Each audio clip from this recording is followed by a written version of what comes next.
말씀을 시작하기 전에 제가 한 구절, 성경 한 구절을 읽어드리겠습니다. 아까 우리 윤태영 집사님이 성경 봉독했는데 갈라디아서 6장 14절 말씀을 제가 하나 더 읽어드리도록 하겠습니다.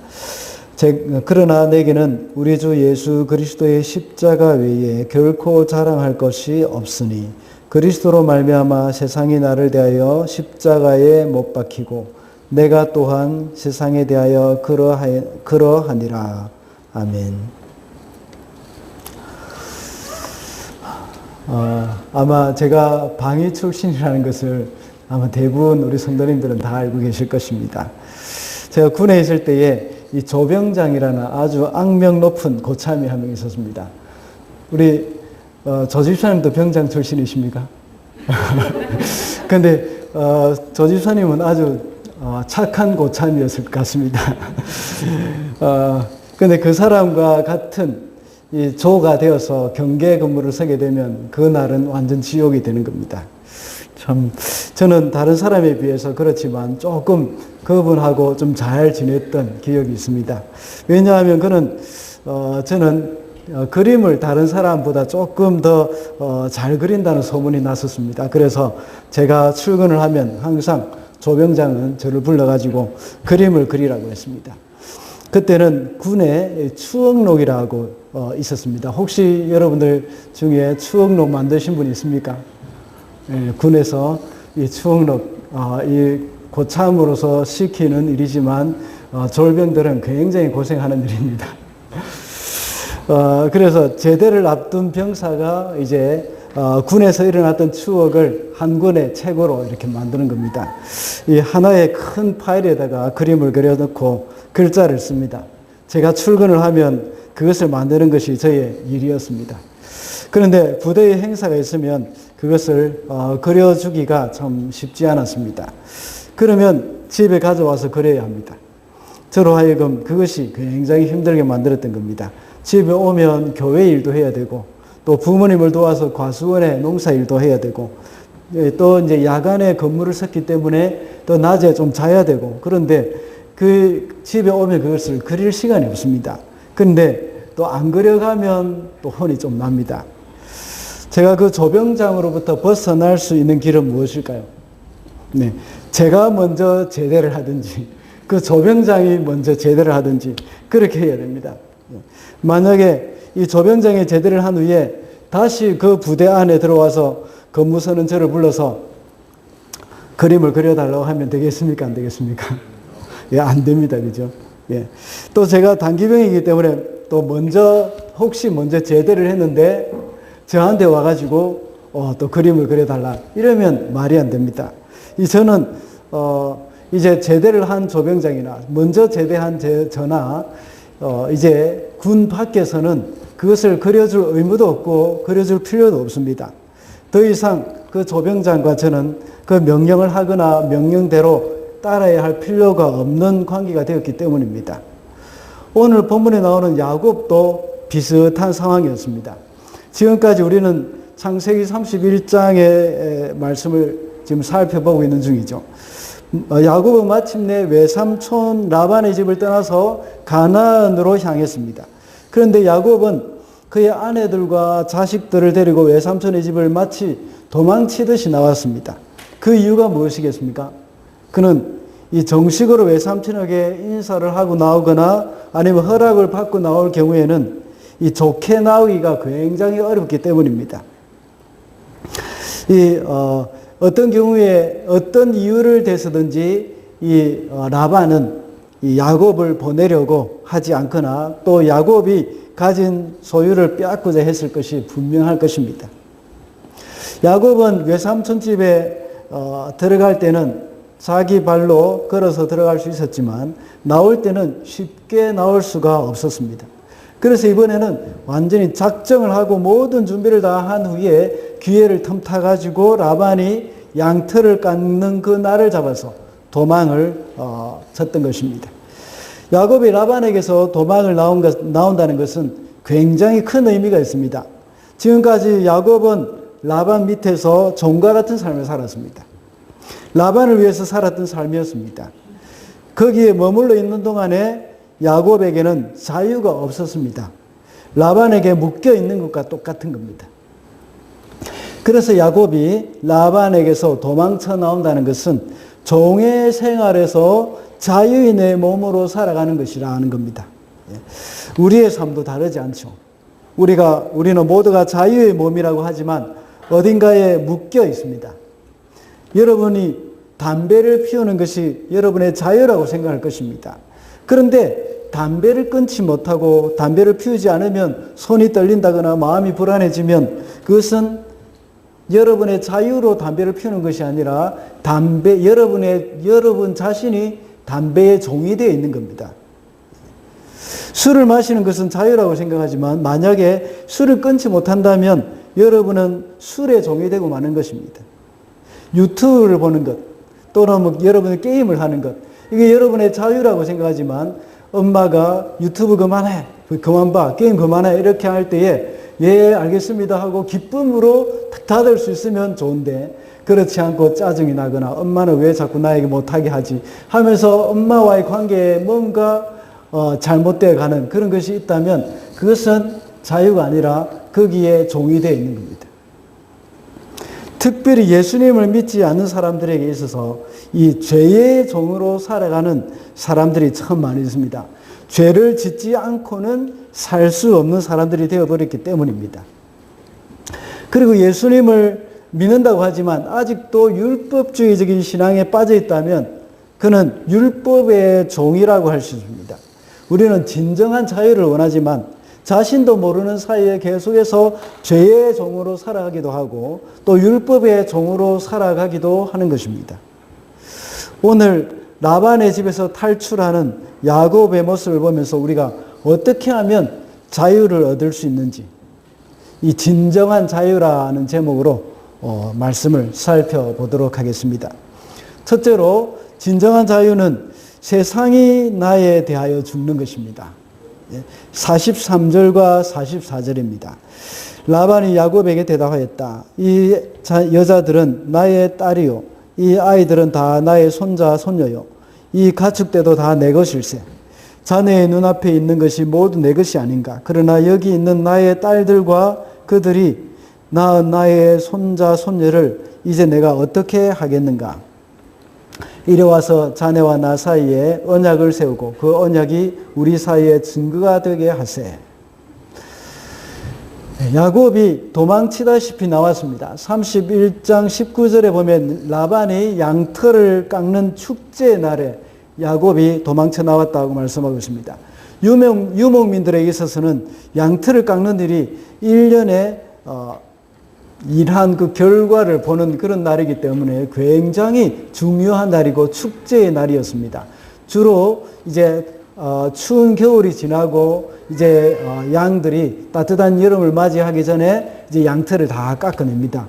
그런데 이때에 많은 양들의 털을 깎기 때문에 참 많은 일손도 필요했고 많은 사람들이 함께 모여서 잔치를 하는 그러한 날이기도 합니다.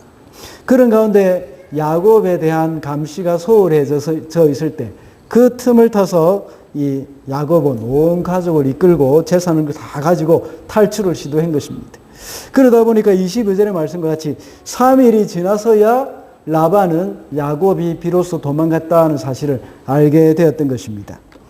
라반은 그래서 가족들을 이끌고 7일이나 쫓아서 야곱을 찾아갔던 겁니다. 뒤쫓아간 겁니다.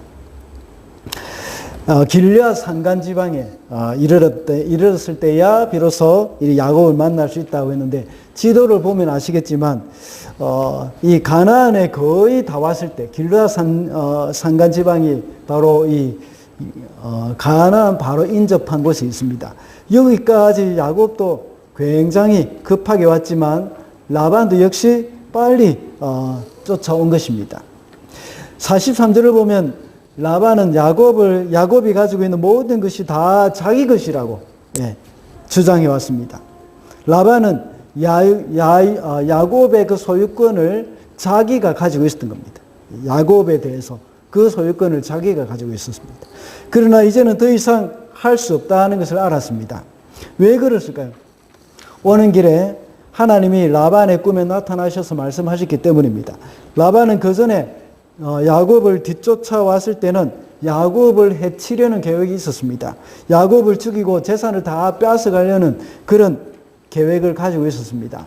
그런데 따라잡기 바로 전날 하나님께서 라반의 꿈에 나타나셔서 라반에게 그에게 좋은 말이든지 나쁜 말이든지 하지 마라 하고 말씀하신 겁니다. 이렇게 야곱을 쫓아가는 그 라반에게 하나님께서 나타나셔서 꿈에서 말씀하신 것은 그냥 보통 말씀하신 것이 아닙니다. 이것은 협박입니다. 네가 야곱을 손대면 너가 죽을 줄 알아라 하는 그런 말입니다. 지금까지 우리가 살펴봤던 것처럼 하나님께서 이 애굽의 바로 왕에게 협박하셨던 것처럼 또 그랄 왕에게 협박을 하셨던 것처럼 그렇게 이 하나님께서는 이 라반에게 협박을 하신 것입니다. 그래서 이 라반은 감히 하나님이 두려워서 야곱에게 손을 대지 못했던 겁니다. 또 한 가지는 야곱도 역시 36절 이하의 말씀과 같이 아주 단호하게 이 라반에게 대했기 때문입니다. 아까 우리 주일학교 설교의 말씀을 들었던 것처럼 라반이 야곱의 온 집안을 다 뒤져가지고 드라빔을 찾지만 찾지 못했습니다. 찾지 못하고 발견하지 못하고 있을 때에 야곱이 그때 비로소 라반에게 지금까지 가지고 있었던 모든 불만들, 마음의 상처들, 억울한 심정들 다 토해냈습니다. 그럴 때에 이 라반은 안 되겠구나 하는 생각을 가지고 있었던 겁니다. 오늘 본문 43절에 보면 라반이 야곱이 가진 것이 자신의 것이라고 말을 했습니다. 야곱이 가진 것이 어떻게 라반의 자신 것입니까? 야곱이 정당하게 일을 해서 다 받은 것입니다. 그렇지만 그럼에도 불구하고 라반은 자기의 소유권을 주장했습니다. 이 세상을 살아가는 동안 우리의 소유, 또 하나님의 소유, 이것이 누구의 것입니까? 물론 하나님의 것입니다. 그러나 이 사탄, 악한 마귀 사탄은 다 자기의 소유라고 생각을 하고 있습니다.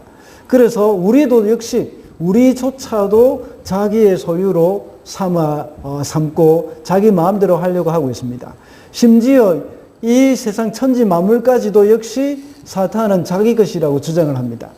마태복음 4장에 보면 악한 마귀 사탄이 예수님이 40일 동안 이렇게 금식기도 하실 때에 그때에 나타났습니다. 그리고 높은 산 꼭대기에 예수님을 데리고 가서 그 천하 만국을 다 보여주면서 네가 나에게 절을 하면 내가 이것을 너에게 주겠다 하고 사단은 말을 했습니다.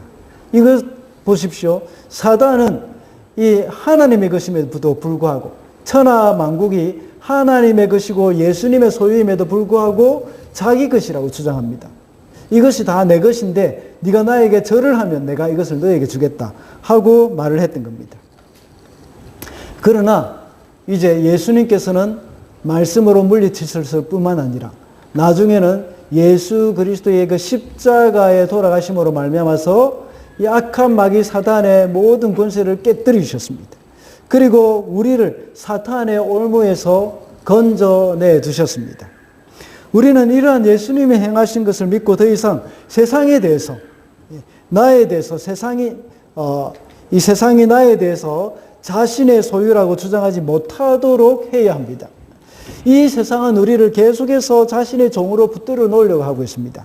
만약 우리가 이런 사탄의 꼬임에 확신이 없이 대응을 하게 된다면 마귀는 계속해서 우리를 붙들려고 할 것입니다. 믿지 않는 친구들과 함께 어울릴 수도 있습니다. 그러나 우리의 신앙에 도전하는 부분이 있으면 우리는 단호하게 대처를 해야 합니다. 만약에 우리가 거기에 대해서 희미하게 대응을 하면 세상은 라반과 같이 계속해서 우리를 끌고 다니고 놓아주려고 하지 않을 것입니다. 뉴질랜드에서는 직장인들이 회식을 하거나 술자리를 만들 기회가 거의 없을 것입니다. 그러나 한국은 많이 좋아지긴 했지만 아직도 여전히 직장인들은 술자리를 계속 만들고 있습니다. 우리 예원자매님도 지금 한국 가는데 직장생활 할 때 조심해야 합니다. 예. 그럴 때 그리스도인들은 단호해야 합니다. 만약에 한 잔, 두 잔 끌려다니면 세상은 여러분을 놓아주지 않을 것입니다. 뉴질랜드는 어떻습니까? 주로 주일 성수 문제가 아마 굉장히 유혹거리가 될 것입니다. 직장은 주일마다 쉬는 경우가 많지만 믿지 않는 가족들은 주일이 되면 여행을 떠나자고 하면서 주일 예배를 드리는 것에 대해서 많은 어려움을 주고 있을 것입니다. 그러나 주일은 무조건 하나님 앞에 예배 드린다는 것을 분명하게 해야 합니다. 우리는 완전히 하나님께 헌신함으로 이 세상에 대한 우리의 태도를 단호하게 해야 합니다. 그렇게 해야 세상은 우리를 포기합니다. 아, 이 사람은 안 되겠구나 하고 생각을 합니다. 저희 부모님이 예수님을 믿지 않으실 때가 저희 부모님이 예수님을 믿지 않으실 때는 제가 교회를 가는 것을 굉장히 싫어하셨습니다. 그래서 때로는 저를 집에 가둬놓기도 했습니다. 예, 그 교회 못 가게 하실 때도 있었습니다. 그래서 우리 집은 2층으로 되어 있는데 2층으로 통하는 계단은 바깥에는 없고 안쪽에만 있었습니다. 그래서 집에 아래층의 현관으로 들어가서 안쪽에 있는 계단을 통해서 2층 제 방으로 들어갔어야 했습니다. 그런데 이 밖에는 계단이 없기 때문에 이제 아래층에서 저희 부모님이 지키고 있으면 나갈 수가 없습니다. 그래서 그날도 이제 이 교회를 가야 되는데 이제 부모님이 지키고 있는 겁니다. 어쩔 수 없이 저는 이제 위험을 무릅쓰고 이제 2층 제 방에서 이제 바깥 외벽을 타고 내려갔습니다. 그래가지고 이제 교회 가서 예배를 드리게 됐는데 그 사실을 이제 저희 부모님이 알게 됐습니다. 그래서 저희 어머니가 저희 아버지에게 이러다가 자칫 잘못하면 우리 애가 이 발이라도 헛디디면 큰일 나겠다고 그렇게 이야기를 하고 이제 우리가 아무리 못 가게 말린들 이 아이가 안 가겠냐고 하면서 이렇게 완전히 포기했습니다. 아무리 교회를 못 가게 붙들어 놓아도 소용이 없다는 것을 아셨던 것입니다. 그래서 제가 신앙생활 하는 것에 대해서 더 이상 말씀하지 않으셨습니다. 이것이 바로 세상이 나에 대해서 죽었다는 표현을 하는 것입니다. 사도 바울도 이런 표현을 자주 썼습니다. 로마서 6장 11절에는 우리가 죄에 대해서 죽은 자라고 하고 의에 대해서 산 자라고 했습니다. 세상이 나에게 대해서 죽었다는 그런 말은 세상은 더 이상 나에게 영향력을 끼칠 수 없다는 말입니다. 서론에서 말씀드린 그 조병장이 제대를 해서 더 이상 나에게 그림을 그려라 하고 말할 수 없었던 것 같이 이 세상도 이제 나에 대해서 이래라 저래라 말을 할 수 없다는 의미입니다. 라반도 이제 야곱을 향해서 종을 부리듯이 함부로 할 수 없다는 것을 말하는 겁니다. 우리는 세상에 끌려다녀서는 안 됩니다. 우리의 신앙이 그 신앙에 대해서 단호하게 대처를 하면서 세상이 나의 신앙에 대해서 포기하도록 내가 나의 신앙생활하는 것에 대해서 이렇게 저렇게 방해하는 것들을 포기하도록 만들어야 합니다. 그렇게 하지 않으면 세상은 계속해서 우리가 자기들의 소유인 줄 생각하고 우리가 세상에 속한 줄 생각을 하고 있습니다. 우리가 이런 세상을 향해서 주님을 의지하면서 단호하게 우리의 신앙에 대처를 해야 하는 겁니다. 그럴 때 세상은 우리에 대해서 죽은 것이 되고 우리는 진정한 자유를 누리게 될 수가 있는 겁니다. 둘째로 진정한 자유는 내가 세상에 대해서 죽는 것입니다. 첫 번째 대지에서는 세상이 나에 대해서 죽는 것이었다면 이제 두 번째 대지에서는 내가 세상에 대해서 죽는 것입니다. 47절과 48절입니다. 라반은 그 돌무더기를 여갈사하두라라고 하고 야곱은 그것을 갈르엣이라 하였다. 라반이 말하였다. 이 돌무더기가 오늘 자네와 나 사이에 맺은 언약의 증거일세. 갈르엣이란 이름은 바로 여기에서 유래한 것이다. 이렇게 라반이 이 제안을 했습니다. 돌무더기를 하나 쌓으면서 그 돌무더기의 이름을 라반은 이 여갈사하두다. 이렇게 이 이름을 지었습니다. 이것은 아람어입니다. 라반이 밧단 아람 사람이었기 때문에 아람으로 이렇게 불렀던 겁니다. 그 다음에 야곱은 이 돌무더기를 가리켜 갈르엣이라고 이름을 지었습니다. 그것은 같은 의미지만 히브리어로 말하는 것입니다. 갈르엣. 이 이름의 뜻은 증거의 돌무더기라는 말입니다. 이렇게 한 이유는 라반은 더 이상 야곱을 쫓아가지 않는다는 의미도 있지만 야곱도 더 이상 밧단 아람으로 돌아가지 않는다는 그런 맹세이기도 합니다. 서로 돌무더기를 넘어서지 않겠다는 맹세를 하는 겁니다. 서로 침략하지 않겠다는 상호 불가침 조약이기도 합니다. 또 한편으로는 야곱이 어떤 어려움이 있어도 다시 라반에게 돌아가서 그의 종이 되지 않는다는 의미이기도 합니다. 비록 가나안에 살면서 흉년이 오고 재산을 잃어버린다고 하더라도 그 돌무더기를 넘어서 밧단 아람까지 가서 외삼촌의 종이 되지 않는다는 것입니다. 그런 표시입니다. 앞서 말씀드렸던 것처럼 라반은 이 돌무더기를 보면서 나는 야곱에 대해서 죽었다 하는 그런 생각을 하는 것이라고 했습니다. 반대로 야곱은 이 돌무더기를 보면서 자기도 역시 라반에 대해서 죽었다는 생각을 해야 하는 겁니다. 예수님을 믿는 사람들은 이미 이 세상에 대해서 죽은 사람들입니다. 그리고 죄에 대해서 죽은 사람들입니다. 죄와 이 세상에 대해서 아무런 상관이 없는 사람들이 되었다는 겁니다. 죄가 아무리 우리에게 유혹이 온다고 하더라도, 유혹을 한다고 하더라도 더 이상 그 죄의 유혹에 반응을 하지 않는다는 것이죠. 죽는다는 것은 그것입니다. 제가 몇 번 설명을 드린 적이 있습니다. 자석 알죠? 자석. 지남철. 그것은 이제 자력이 있어서 쇠붙이를 끌어당기는 힘이 있습니다. 그런데 이 자력이 살아있을 때는 조그만 쇠붙이라도 다 빨아당깁니다. 그렇죠? 그러나 이 자력이 죽어버렸을 때는 아무리 쇠붙이가 주위에서도 거기에 반응을 하지 않습니다. 그와 같이 우리도 역시 세상에 대해서 죽었다. 죄에 대해서 죽었다 하는 그 말은 이제 더 이상 세상에 대해서 반응을 하지 않는다는 겁니다. 죄에 대해서 반응을 하지 않고 세상의 그 달콤한 유혹에 내가 더 이상 반응을 하지 않는다는 말입니다. 마치 야곱이 지난 20년 동안 외삼촌의 종으로 생활했던 그 습성 때문에 깜빡하고 밧단 아람으로 가려는 그런 마음이 생길 수도 있습니다. 양을 치다가 초장을 따라가다 보면 푸른 초장이 있는 그 하란을 향할 때가 있습니다. 이때 이 돌무더기를 봐야 합니다. 그래서 이 언약을 기억하고 거기에서 멈춰야 합니다. 이와 같이 성도들도 하나님께로 돌아갔다면 더 이상 세상의 미련을 두지 않고 세상과는 상관없이 살아야 하는 겁니다. 지난 시간에 가나안으로 돌아가라는 그런 제목으로 말씀을 묵상하지 않았습니까? 이제 가나안으로 돌아왔다면 다시 밧단 아람과 같은 이 세상에 대한 미련을 버려야 합니다. 야곱에게서 이 증거의 돌무더기는 바로 이런 역할을 하는 겁니다. 이제 더 이상 라반과는 아무 상관이 없는 사람이 되었다는 겁니다. 라반에 대해서 죽은 자가 되었습니다.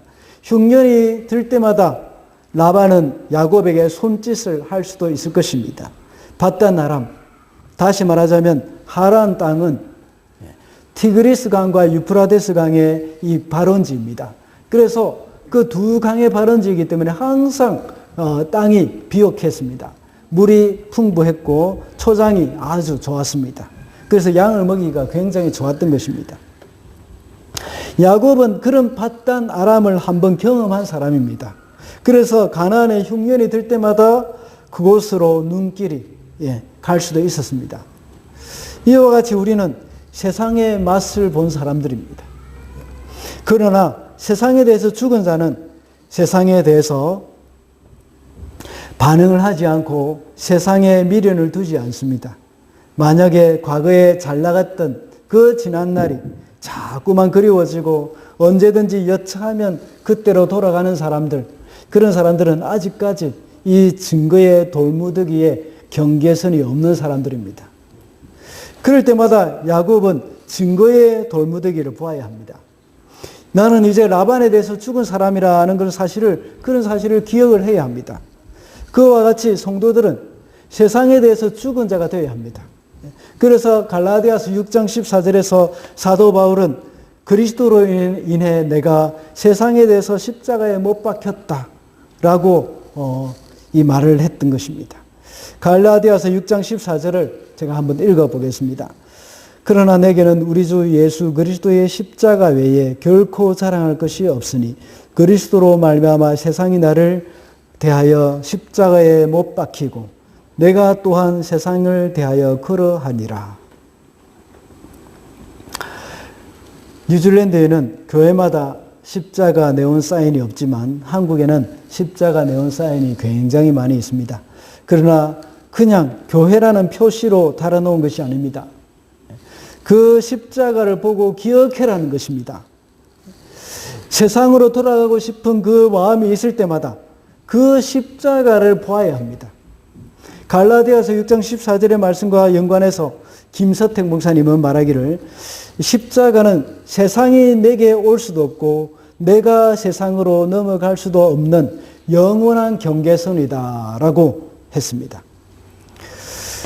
십자가를 볼 때마다 내가 세상에 대해서 죽은 사람이라는 것을 생각하라는 것입니다. 우리는 너무나도 자주 잊어버립니다. 그래서 자꾸만 옛날 습관으로 돌아갈 때가 많습니다. 그래서 내가 죽은 사람이라고 생각하지 않고 계속 살아날 때가 많습니다. 그래서 십자가를 볼 때마다 나는 세상에 대해서 죽은 사람이야 하는 그 사실을 되새겨야 합니다. 그런 사람이 바로 진정한 자유를 누릴 수가 있습니다. 마지막으로 진정한 자유는 거듭난 새 삶을 사는 것입니다. 54절입니다. 야곱은 거기 산에서 제사를 드리고 친족들을 식탁에 초대하였다. 그들은 산에서 제사 음식을 함께 먹고 거기에서 그날 밤을 보냈다. 야곱은 라반과 언약을 맺은 후에 이 하나님께 제사를 드리고 친족들과 함께 식사를 했습니다. 야곱은 라반과 그 아들들과 결별했지만 원수로 지낸 것은 아닙니다. 전에는 마치 종과 주인의 관계처럼 지내왔지만 이제는 새로운 관계가 시작된 것입니다. 야곱이 전에는 밧단 아람에서 라반에게 속한 그런 사람이었습니다. 야곱은 라반의 종과 같은 그런 사람이었습니다. 그래서 라반을 섬기면서 살았습니다. 그러나 이제는 이 증거의 돌무더기를 쌓음으로 라반도 야곱에 대해서 죽은 사람이 되었고 야곱도 라반에 대해서 죽은 사람이 되었습니다. 그렇다고 해서 두 사람이 원수로 지낸 것은 아닙니다. 서로 함께 먹으며 화해하며 살 수 있게 되었습니다. 성도들도 역시 세상에 대해서 죽고 세상도 나에 대해서 죽었지만 원수로 지내는 것이 아닙니다. 전에는 세상의 종이요 죄의 종으로서 세상에 속한 사람이었습니다. 그러나 이제 우리는 하나님의 백성이요 하나님의 자녀로서 신분의 변화가 일어난 사람들입니다. 우리는 하나님의 자녀라는 그런 새로운 신분으로 이 세상에서 빛으로 소금으로 살아가면서 그들에게 세상 사람들에게 그리스도의 사랑을 전하면서 살아야 합니다. 때로는 세상이 착각할 때도 있고 의도적으로 우리를 자기들에게 속한 사람으로 지배하려고 할 때도 있을 것입니다. 그럴 때마다 우리는 증거의 돌무더기 이것을 보면서 살아야 합니다. 그러면서 우리를 유혹하는 세상을 긍휼히 여기고 그들에게 주님의 사랑을 나타내면서 살아야 합니다. 전에 한번 나눈 적이 있었던 기억이 있습니다. 제가 대학부 청년 시절에 한 선배 중에 H그룹에 입사한 선배가 있습니다. 모두가 대기업에 입사했다고 아주 축하해주고 좋아했었습니다. 그런데 그 회사는 전국에서 회식을 가장 많이 하는 기업으로 소문이 나 있는 그런 이 기업이었습니다. 그 선배님은 주일날 이 교회만 오면 회사에 있었던 일을 저하고 이야기하면서 같이 기도를 하기도 했습니다. 그 기업은 전국에서 가장 회식을 많이 하는 기업이었는데 그 기업에 우리 선배가 들어간 그 부서는 또 그 기업에서 가장 회식을 많이 하는 그런 부서였습니다. 저의 선배는 회식을 할 때마다 빠질 수 없어서 매일 따라다녔습니다. 그러나 술은 마시지 않았습니다. 그 맨정신으로 술 주정하는 거 다 받아주고 또 술 먹고 토하는 거 다 치워주고 닦아주었습니다. 2차, 3차까지 다 따라다니다가 나중에 이 차에 태워서 집까지 다 데려다 주고 항상 마지막에 새벽녘에 이제 집으로 퇴근하기도 했습니다. 주일날 교회에 와서 예배를 드리고 혼자 우리 대학부 사무실에 남아서 기타를 치면서 찬양하는 그 선배의 모습이 아직도 눈에 생생합니다. 정결한 마음 주시옵소서 오 주님 하면서 그 찬양을 하면서 눈물을 흘렸던 그 선배의 모습이 계속 제 눈에 아른거립니다. 그 선배님은 그 회사를 오래 못 다니겠구나 하는 그런 생각을 늘 저는 생각을 하고 있었습니다. 그런데 26, 7년이 지난 지금까지 그 H그룹에 다니고 있습니다. 지금은 그 이사로 그 재직하고 있습니다. 제가 선교사로 갔을 때도 늘 신실하게 부지런히 후원해주고 기도해줬던 그 선배였습니다. 그 선배님은 그 사람들에게 진정한 그리스도인으로 인정을 받았던 겁니다. 그 선배님이 매일 회식을 하면서 술도 먹지 않으면서 회사 사람들을 섬길 때 한 번은 직장 동료 중에 이 치과 치료 때문에 술을 먹으면 안 되는 사람이 있었습니다. 그래서 그 사람도 역시 회식에 빠질 수가 없기 때문에 이 술을 먹지 않는 상태에서 이 회식 자리에 따라다녔던 겁니다. 그러다 보니까 우리 그 선배의 마음을 이해하게 된 겁니다. 그러면서 하는 말이 너는 매일마다 어떻게 이렇게 맨정신으로 이 술주정 다 받아주고 이렇게 따라다녔냐 하면서 물어보더라고 합니다. 그 후로 1명, 2명 그 부서 사람들은 그 선배를 존경하기 시작했고 인정해주기 시작했다고 합니다. 그런 사람들이 바로 세상의 이 종이 아니라 변화된 신분으로서 하나님의 종으로서 살아가는 사람들입니다. 그리스도인이 되어서 세상에서 얌체같이 참 이기적인 삶을 살아서는 안 됩니다. 그런 사람은 종교인일 뿐이지 그리스도인이 아닙니다. 라반의 종에서 벗어나 하나님의 자녀로 살아가는 사람은 그 자유로 이기적인 삶을 살아가는 사람이 아닙니다. 사랑으로 종노릇하며 사는 사람입니다. 그래서 사도 바울은 갈라디아서 5장 13절에서 이렇게 말했습니다. 형제들아 너희가 자유를 위하여 부르심을 입었으나 그러나 그 자유로 육체의 기회를 삼지 말고 오직 사랑으로 서로 종노릇하라. 전에는 누군가를 위해서 어쩔 수 없이 강제적으로 종이 되어 살았지만 이제는 하나님의 자녀가 된 사람으로서 사랑하며 섬기며 사는 그런 삶을 사는 겁니다. 그러므로 진정한 자유는 주님의 자녀로서 거듭난 새 삶을 살면서 세상 사람들을 사랑으로 섬기는 그런 삶이 바로 진정한 자유의 삶이라고 할 수가 있습니다. 말씀을 맺겠습니다. 오늘은 진정한 자유라는 제목으로 말씀을 살펴봤습니다. 진정한 자유는 세상이 나에 대해서 죽는 것이라고 했습니다. 세상은 끊임없이 우리를 지배하려고 하지만 우리는 예수 그리스도의 십자가를 의지하면서 단호하게 그것을 거절해야 합니다. 그래서 세상이 감당하지 못하는 그 믿음의 소유자가 되어야 합니다. 그래서 세상이 우리를 포기하게 만들어야 합니다. 아무리 우리를 유혹해도 소용이 없다는 것을 깨닫게 해줘야 합니다.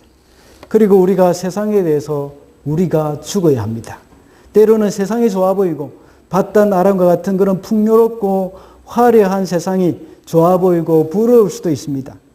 그렇지만 우리는 증거의 돌무더기인 예수 그리스도의 십자가를 보아야 합니다. 그럴 때 그 십자가를 볼 때마다 나는 이 세상에 대해서 죽은 사람이라 하는 사실을 우리는 기억을 하고 내가 이 세상에 대해서 죽은 사람으로 살아야 하는 겁니다. 또한 우리는 변화된 사람으로서 새로운 삶을 살아야 합니다. 그래서 세상을 사랑으로 섬겨야 합니다. 전에는 죄의 종으로 세상의 종으로서 어쩔 수 없이 섬겼습니다. 그러나 이제는 하나님의 사랑으로 말미암아서 자원해서 세상을 하나님의 사랑으로 섬겨야 합니다. 그래서 이 땅을 그리스도의 사랑으로 변화시켜가는 저와 여러분이 되시기를 바랍니다.